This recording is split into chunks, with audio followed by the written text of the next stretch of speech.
processual, quer dizer, observando o processo em acontecimento, antecipando em mais de um século as teorias sistêmicas e o pensamento complexo e a metodologia participativa, valorizando a contribuição do que o observador traz ao que é observado. Uma das coisas que são ensinadas no Shoemaker College, na verdade o Goethe já falava disso antes, então por isso ele é um precursor. E dentro da filosofia, ele é considerado um proto-fenomenologista. Porque a fenomenologia tem muito a ver, a maneira de abordar a realidade, a fenomenologia, que é a busca das essências, foi elaborada a partir do Husserl, que foi depois do Goethe, mas o Goethe é considerado um cara que influenciou nessa maneira de pensar. Então, filosoficamente, a metodologia dele é considerada uma fenomenologia, pelo menos para algumas pessoas. Tinha uma colega minha de turma da formação na Inglaterra que ela fez uma tese de doutorado sobre isso. O PhD dela foi em Lancaster, na Inglaterra, sobre a contextualização filosófica, onde que ele se insere. Então, você vai ver, a gente vê várias coisas que são ditas por Merleau-Ponty, Husserl, que são fenomenólogos, você vai ver que eles falam a mesma coisa. Então, aproximação da realidade pela intencionalidade. Isso é uma coisa muito louca. Porque, assim, eu olho uma pessoa, eu olho uma planta, eu olho uma paisagem, eu olho qualquer coisa, a terra que vocês querem estudar. Se eu estou meio sleepy, o que é meio sleepy? Acabei de almoçar, estou meio com sono, estou um pouco deprimido, estou um pouco cansado, não sei o quê, eu vou olhar uma realidade. Agora, se eu estou interessado, disposto, com uma intenção de perceber aquela realidade, eu vou olhar uma outra realidade. Então, nos cursos que eu dou, isso fica muito claro de cara. Quando você olha uma planta, a gente fica uma semana, vários dias estudando uma planta só. Aquela planta ela vai mudando de realidade. Você vai enxergando muito mais coisas. Não é que seu olho não funcionou no primeiro dia, mas é que seu olho não enxergava. E, então, tem um caminho muito interessante. Aí tem duas coisas. Primeiro, que tudo que você tiver de conhecimento antes tem que ser esquecido sobre aquilo que você está estudando. Porque senão você não vai estar enxergando aquela realidade. Você está enxergando as suas teorias e os seus preconceitos. Entendeu? Então, as teorias, uma frase do Goethe, as teorias mascaram o mundo vivo. Eu tive uma vez um exemplo maravilhoso disso. Eu estava dando uma aula sobre simbologia das plantas. Enfim, uma coisa bem específica lá, sobre a maçã. Que a rosácea representa o ser humano, que tem o símbolo do pentagrama, as sementes das rosáceas, rosa, maçã, beira, tem um pentagrama. Aí eu estava dando aula e aí pedi na hora uma maçã. Falei, se a gente cortar a maçã, tem um caminho aqui, cortar ela assim, transversalmente, vocês vão ver o pentagrama que tem a forma humana. Na hora que eu fui fazer isso, aquela maçã, em vez de ter 5 pontas, tinha 6 pontas. E foi uma rasteira maravilhosa que eu recebi da natureza. Porque eu estava baseando numa hipótese, uma teoria, e eu não estava olhando aquela maçã indivídua, entendeu? E aquela maçã não tinha 5. Foi maravilhoso, assim, foi para mostrar que a gente tem que aprender com a realidade, não com as teorias. Tá? Essa é só a ideia. Então, a partir da intencionalidade, nós saímos através dos nossos órgãos dos sentidos, e entramos dentro do fenômeno. Eu vou repetir isso. Através da nossa intencionalidade, through our intentionality, we go out through our sensory organs, we go and it's possible to go into the other phenomenon.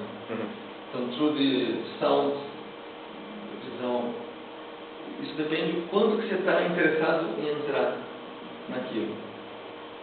E o caminho comum é o mundo entrar pelos nossos sentidos. Mas através da intencionalidade eu posso entrar, sair. Então tem 2 vias. E são vários níveis de consciência que você pode ter através disso. Esse é um caminho. Outro caminho é você juntar os sentidos. É você entrar tão fundo através da visão em qualquer coisa, uma forma como essa, que você estudar qual seria o som dessa fórmula, qual seria o cheiro dessa fórmula, entendeu? Isso a gente chama de sinestesia, que é a fusão dos sentidos em direção à essência daquilo. Então, amarelo, por exemplo, vocês acham que o som do amarelo é agudo ou grave? Alguém acha que é grave o som do amarelo? Depende do tom do amarelo. Então fala, então dá um exemplo. Se for um bege assim, eu imagino... Mais o quê? Não muito grave. Quanto mais avermelhado, mais grave. Então você está falando exatamente o que... Mas o que é legal é que essas sinestesias, elas são exatas no mundo inteiro, dentro da cultura e dentro da época. E a sinestesia é a base da poesia. Aquela coisa do rio. Quando você vai descrever um rio, você entra na sinestesia, aí vira poesia. Mas você pode ficar no exato, de maneira sinestésica. Então a gente fez uns treinos em cursos com paladares, assim, por exemplo. Pegamos 10 temperos, ninguém sabe o que é. São potinhos. Então a gente pegava vários grupos, isso para 50 alunos, 80 alunos, eu fiz várias vezes. Aí as pessoas cheiram, um grupo de 10 pessoas cheira aquilo ali, tem que fazer o desenho da cor. Então, por exemplo, canela, todo mundo faz vermelho, a cor do cheiro da canela. Ninguém sabe o conceito de canela, sabe o que é? Você sente o cheiro e desenha. Às vezes, naquele grupo de 10, um bota azul, um bota verde, mas 80% coloca a mesma cor vermelha. O que nos interessa nesses estudos é ver quem colocou o que está dissonante, o azul e o verde, por quê? E geralmente essas pessoas saíram pela tangente, fizeram analogia. Então, um exemplo que eu lembro de uma garota que na canela botou azul, porque ela lembrou da casa da avó dela, que fazia um bolo que tinha cheiro de canela e a casa era azul. Então, ela na hora fez um curto-circuito na cabeça dela e botou azul. Ela estava saindo fora da canela. Ela não estava na canela mais. Ela estava nela mesmo. Ela estava na história dela. Então, por isso que esses estudos fenomenológicos, assim, embora na Escócia eu aprendi a fazer sozinho, sempre eram projetos individuais, foi uma ideia do nosso instituto, a gente faz sempre com 3 pessoas. Qualquer estudo de um fenômeno, 3 pessoas. A pessoa não pode ficar sozinha por alguns anos. Porque no começo tem muito essa coisa da projeção. Eu me projeto e enxergo a mim mesmo e não mais o fenômeno. Então com 3 é mais fácil, porque se os 3 acham a mesma coisa é porque pertence ao fenômeno. Mas se sou eu que acho, você tem dissonância e discute no grupo, entendeu? Isso é um treino que a gente fez que não faz lives. Vamos não faz assim, não é tudo individual. Não, mas a gente fez, a Mirella estava comigo na Itália, a gente fez um estudo de geologia. Era em grupo? Era em grupo, a gente estava em 8. Não, eu sei, mas em 8 também não faz, aí não em 8 vocês não estão fazendo em grupo. Estão fazendo... É diferente o grupo, porque eu estou falando de uma exatidão da percepção que em 8 não dá para conversar. É difícil, né? Às vezes dá, depende do fenômeno. Se for uma montanha, dá. É uma geologia dá porque é grande, né? A gente também fez ela grande, mas quando você pega uma coisa menor, se tem 8 pessoas, não dá para aprofundar. Fica muito disperso, entendeu? Fica um com a raiz, outro com a folha, outro com a fruta, e ninguém vê o todo. Ninguém vê o todo. Uma montanha dá.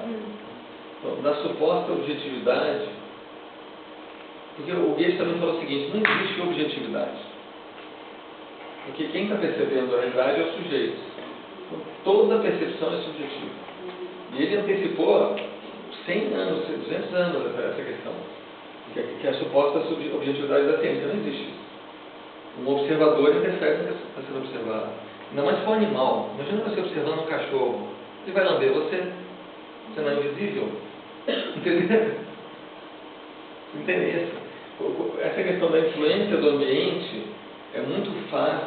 Observar a respiração.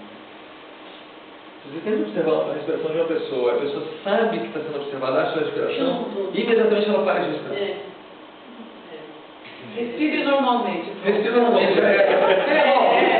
Ferrou. Então, na verdade, é muito complicado essa questão de objetividade. O que para Goethe era importante, que ele caracterizava o que era a ciência, a base da ciência é a exatidão da percepção, e sem hipóteses.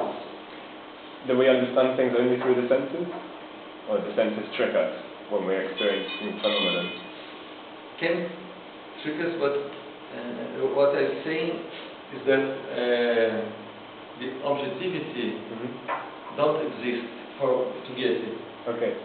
because our experience subjective because the subject interfere in the object. Who perceives the subject? It's like subjective. Okay. The person that is perceiving. So there's no objectivity. So it's Because you only intuitive. No.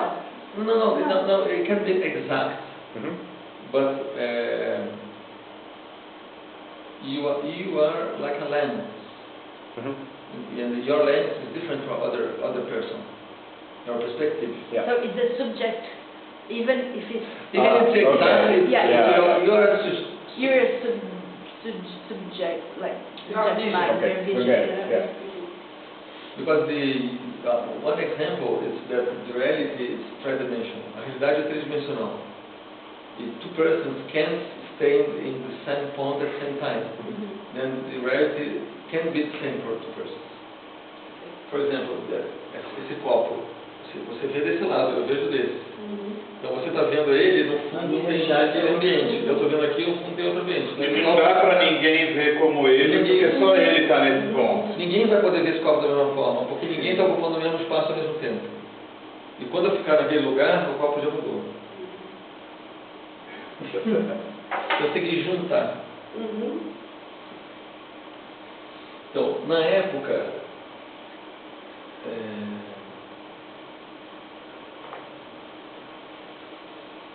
do Goethe tinha a escola do Kant, que considerava que era impossível chegar na essência das coisas. Qualquer coisa era impossível. Então tinha uma poesia de um discípulo do Kant que era: maldita a seiva, bendita a casca, que é impossível perceber a seiva das coisas, falando sobre as árvores, né? E o Goethe na época respondeu, fez uma outra poesia: maldita a casca, bendita a seiva, porque é possível perceber a seiva das coisas. Esse é o grande debate. Se a gente pode entrar um pouco mais dentro da realidade ou não, ou se a gente vai continuar fora. Só para situar um pouco aonde que estava o Goethe. Então, tínhamos 3 coleguinhas de turma em Viena que eram alunos do pai da psicologia, Franz Brentano, que é considerado um filósofo que é o pai da psicologia. Os 3 aluninhos eram o Freud, o Rudolf Steiner e o Husserl.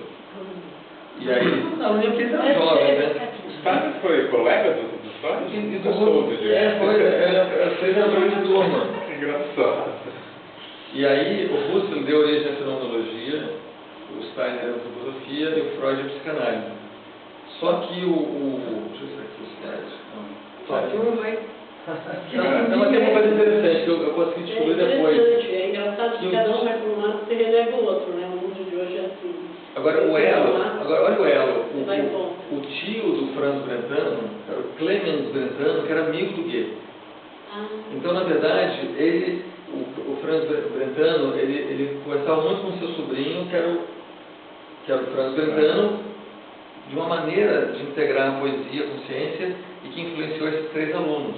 Sei que veio do que tinha uma ligação. Então, na verdade, por isso que o Husserl teve uma influência direta no Goethe através do seu professor.